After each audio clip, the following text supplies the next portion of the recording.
Hi guys, it's Mike, and today I'll be talking about the element potassium and contributions from the element to pretty much all living cells and organisms in our world, as well as specifics to geology and what we have learned so far, and specifically minerals and the texture of it and elements and components that go into it.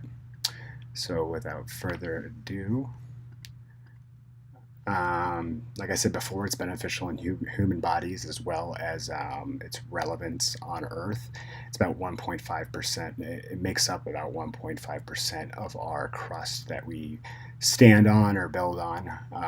And it's responsible of being part of numerous minerals. We got the potassium feldspar, which I'm going to go into a certain type of that with orthoclase. But it's also it also is included with a lot of other minerals and makeups of elements that they're from, but specifically biotite, muscovite, and also with metamorphism, we got interactions with hornblende and then whole rock, and these samples are basically coming from volcanic flows and shallow intrusives. Um, in addition to that, about eighth to ninth on the list of our makeup as humans, um, potassium is responsible for about the eighth or ninth percentile of what we are basically generated from. So, obviously that goes into um, potassium is a vital dietary element for humans, and we'll touch more on that very briefly.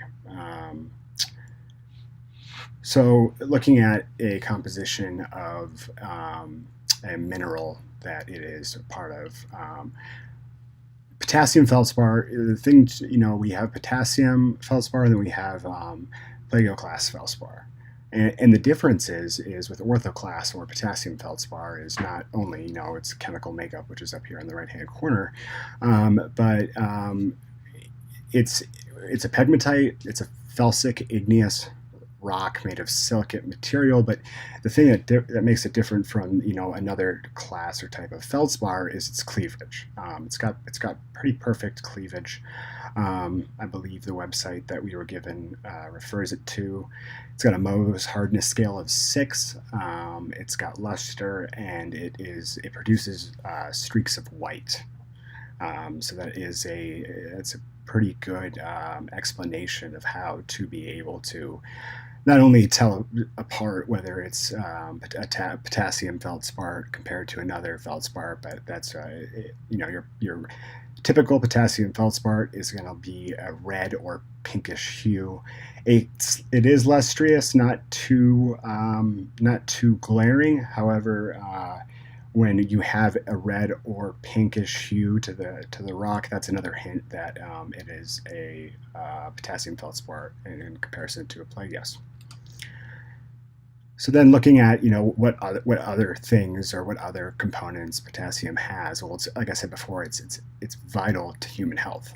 It's an antagonist to sodium, meaning that when our body takes in an excess amount of sodium, but potassium kind of works to not negate that, but it helps regulate that. And while doing so, it maintains cardiac health and muscle development. And potassium ions, like I said at the beginning of the video, is in every and all living cells here in our biosphere. It's also used in industry. So we've got porcelain, china, probably the plates that you're eating off of, glass. And then over here, we have a picture of a child at the dentist, and he seems way too excited to either take a needle into the mouth or get a tooth yanked. But we have the glass and ceramic industry that major consumers of potassium feldspar, and it's 95% of its total consumption when mined. So we were asked the question, is this present here in Arizona?